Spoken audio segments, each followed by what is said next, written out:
I'm an addict. My name's Leah. Hi, Leah. And I'm really scared. When I came to NA, I thought I had all the answers. That's how I got here. And nobody could have told me when I picked up my phone and called the NA helpline in my area that I would be here today.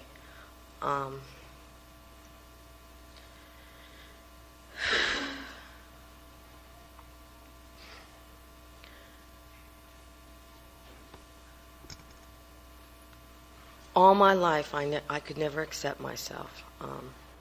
I came from a broken home, but even before my home, my parents split up and all that, I didn't feel right. There was something missing out of me, and I used to that for a long time. And I started using when I was very young, and I remember trying to kill myself when I was 15. I didn't remember that when I was still using at 25, but I remembered when I got clean a lot of the things that really ran my life for a long time. And my using progressed. It started with simple things in, I guess, junior high, and it got real bad, and I'd stop for a little while, and, I'd go on, and I was real miserable. I tried a lot of things to get here. When I was a teenager, I always thought that I would grow up, I'd get married, have kids, and I'd be all right, Then I'd be like everybody else looked. That's how I'd feel. There would be something there, and I tried that, I used for a long time, and then I decided, well, I'll stop using. I found a man, I'd get married, have a couple kids, bought a house, and and I'd be all right. I'd be a nice little suburban housewife, and that's what I'm really looking for. And so I stopped using for a few months, got married. Of course, I married another addict, and got pregnant, had a child, and got pregnant again and had another child. I was 22 when my second child was born, and I was using. My children were born addicts.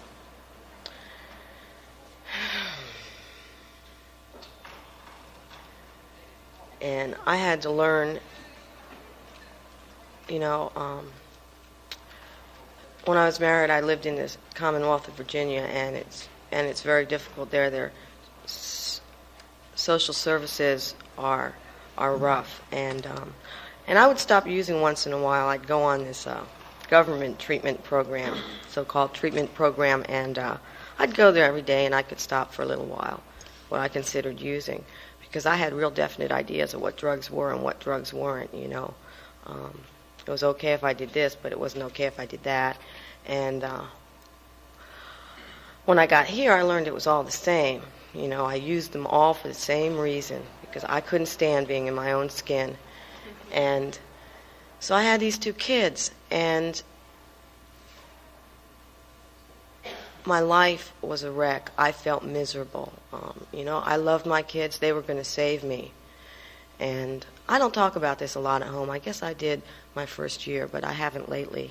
A lot of people from home would be surprised to hear me talk like this. But what I'm leading up to is my first big acceptance. When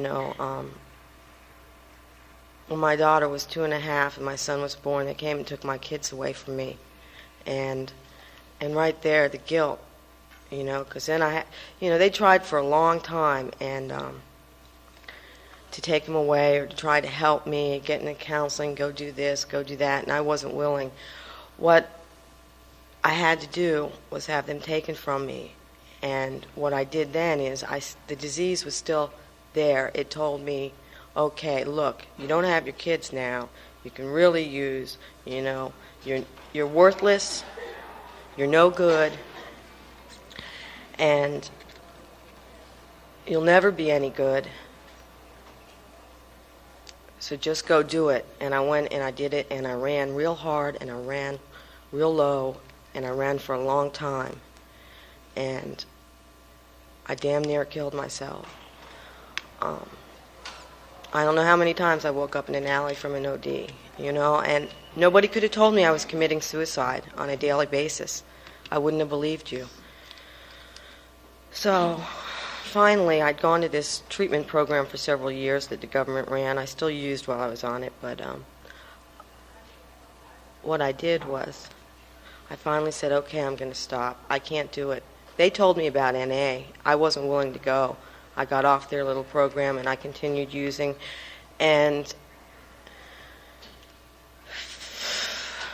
they told me about NA. About 3 years later, all my solutions hadn't worked, and I picked up the phone and I called NA. And I believe they saved my life.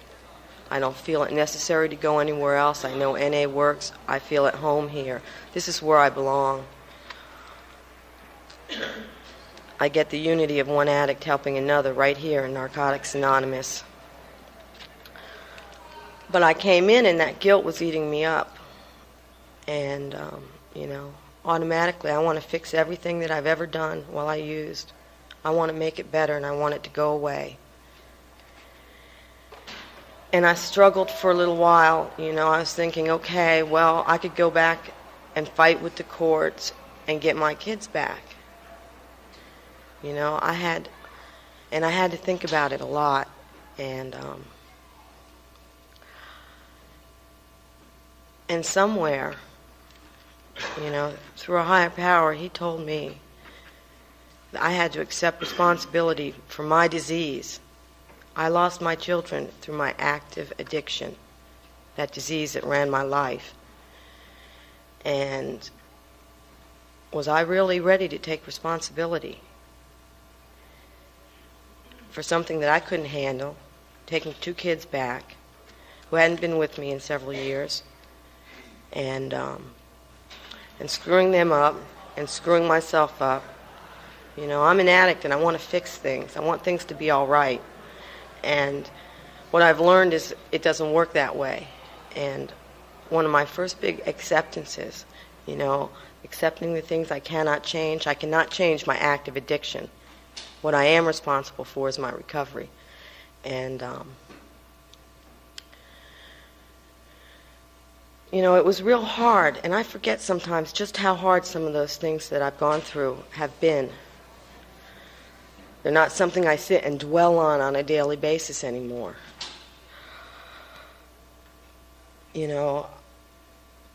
I think I had 5 months clean, and I had to accept that I was responsible for what's gone on in my own life. It's not my parents' fault. My parents were good parents. They loved me. I came from a nice home. I went to private schools. They never expected to see me in the gutter.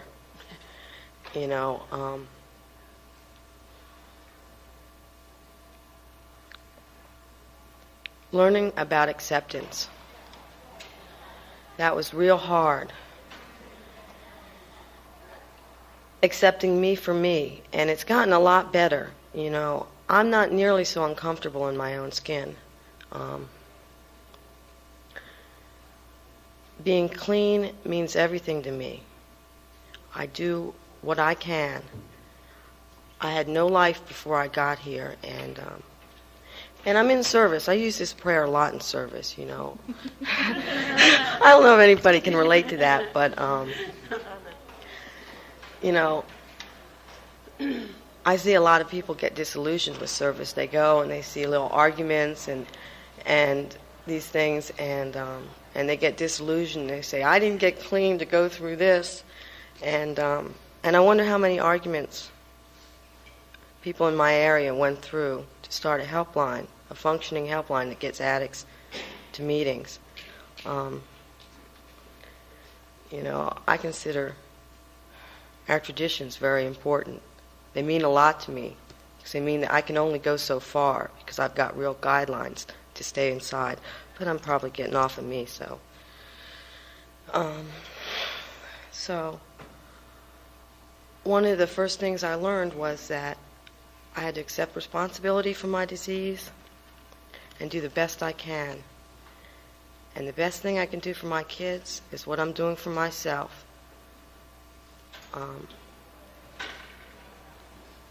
I see a lot of people go through changes, and they've got kids, and they drive crazy, and they skip meetings and everything, and sometimes I wish I had some of those problems, because inside I still really think that I'd be a good parent, and I could handle it.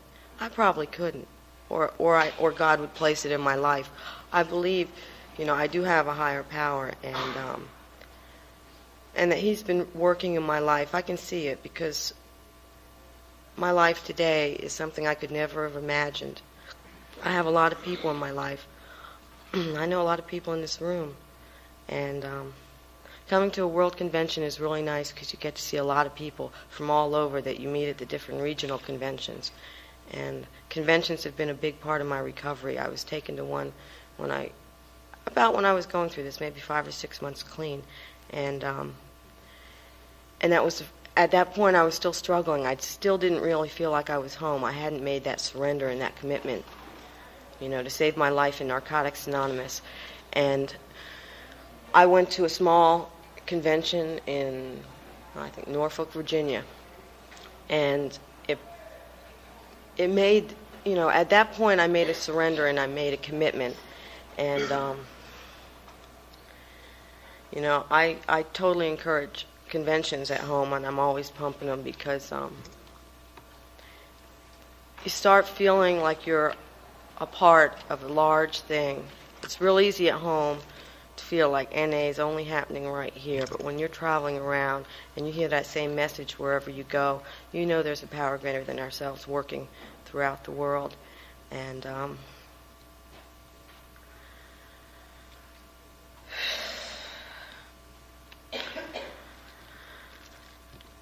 one of the things with my kids is, the courage to change the things I can. Well,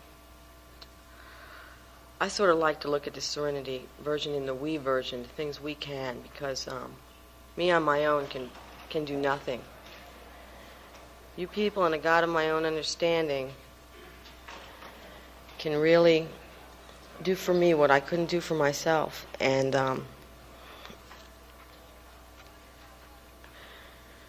I could change this, but it would have been wrong. It felt wrong. It was something I really wanted to do.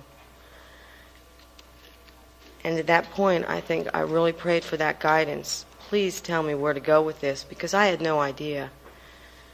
And my recovery's been a lot about acceptance, and I'm lazy, and I keep myself busy, because when I stop moving, it's real hard to get me going again.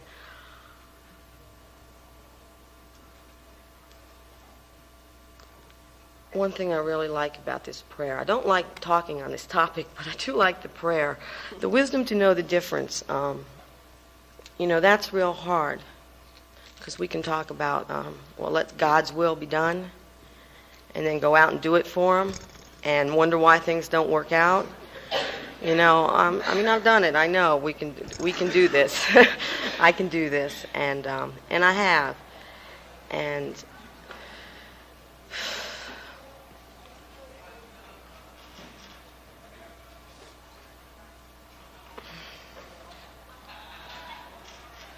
looking at all you people is making me speechless. But one thing I've learned since I got clean is that I'm really grateful.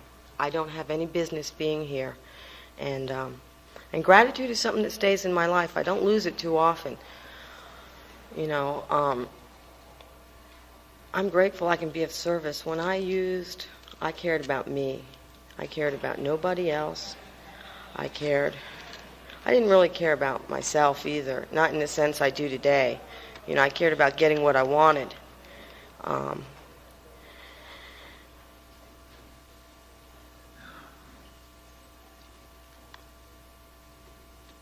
And I try and be of service today. Service to myself. I take care of myself, and getting the things done that I need to do, and still enjoying my life, and not being so serious. I like to laugh and have a good time, and I've learned how to do that here. I couldn't laugh at anything when I got here. Everything was real serious. I walked in these rooms, and you could tell by my face that I was not a happy person. You know, people would come up and give me a hug and smile at me, and I didn't think there was anything to smile about. Nothing. I came here in desperation, and I'm real grateful. I found a home group that was real active in the fellowship and at all levels, and they taught me a whole lot about what NA is about. You know, the therapeutic value of one addict helping another, the unity of our message. I know I had to be fairly sick. My home group was, my first 2 years clean was a tradition meeting. And, you know, and I heard about those traditions every Monday night. And I would run back from conventions and go to this meeting. And, you know, I think it scars me today because I'm real tight with those traditions. And you know, people talk about, well, it's just bending it a little. And I'm like, well, if you bend one, you might as well break them all because, you know, they're like the steps. You can't skip any of them. It just doesn't work that way. Having to, you know, work through the steps, you know, in order. And it was real hard for me to find a sponsor when I got clean where I come from. There weren't that many women who'd been clean, you know, any length of time. I'd go to meetings and there might be one with a year clean and one with 9 months, and then there was a few of us with 90 days. And I looked around and I traveled around, and they told me I better get a sponsor because I might not need to talk to somebody on a daily basis today, but when my ass falls off, there better be somebody there that I feel I can trust and talk to. And it better be a woman. You know, all my using, I used men. You know, I always thought they were the solution. And one of the miracles is I spent most of my recovery alone. And all of my recovery living alone. I've never lived alone in my life. There always had to be a man there to make me feel like I was all right. And it's not that way anymore. I don't know how it's happened, you know.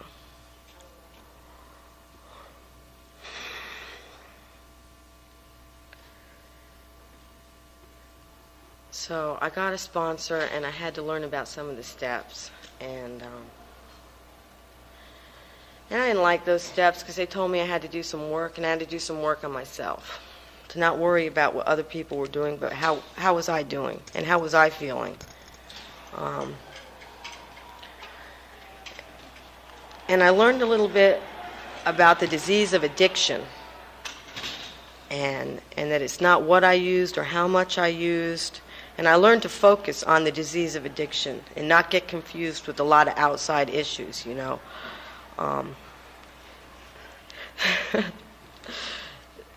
You know, there's a lot of things that I could say, yes, that's part of my disease, and that's part of my disease. And I'm real grateful that I don't have to go to a lot of places, that the disease of addiction encompasses everything, you know. I learned a lot about this disease and how it runs my life, and especially when I get away from God, because then it really runs my life, and it runs me ragged. Learning a God of my own understanding was hard.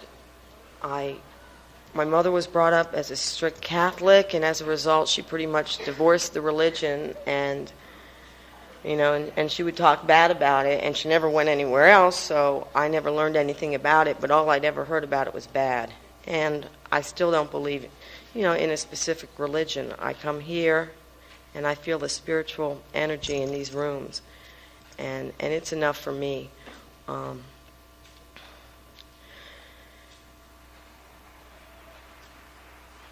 My disease has run me to a lot of places. And it ran me right into here, and I'm real grateful. When I got here, I had nothing. I couldn't work. I couldn't think. I couldn't be around people. I couldn't stand being alone, so if I could be in like a bar room with a lot of people that I didn't have to bother with, you know, I felt comfortable. You know, I could sort of blend in. And I got a home group, and went to a meeting, and they were small. Got a lot of small meetings, and it's real good, and a lot of them are a lot bigger now, but we start new ones. And people got to know me in spite of myself. I didn't want them to get to know me. I wanted to come in and I wanted to listen and I wanted to walk out the door and leave with it and not let anybody know my name or what was going on or how I felt.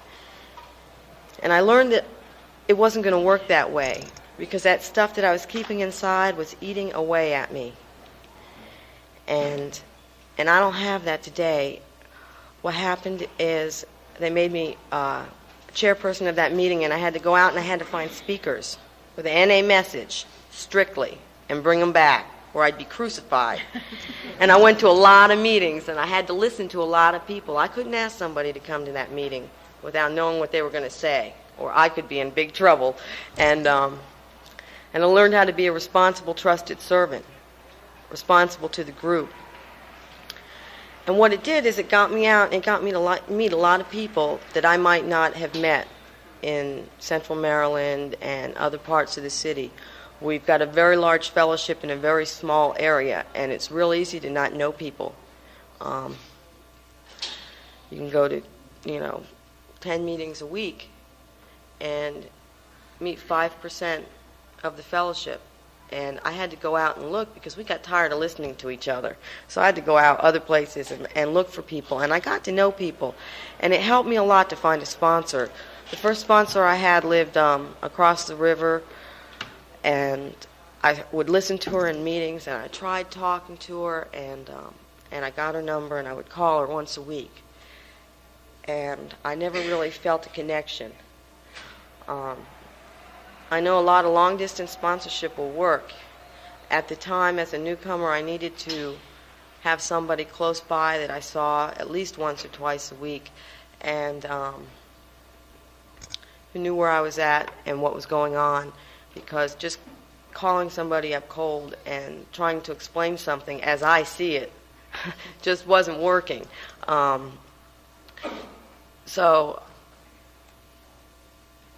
I found somebody at my home group, and I started building a relationship with her. It's the first time I'd had a close female relationship, probably since I was in about the 10th grade. And it was real good for me. And she helped me a whole lot. What I've learned today is I tend to think that everything I think is wrong.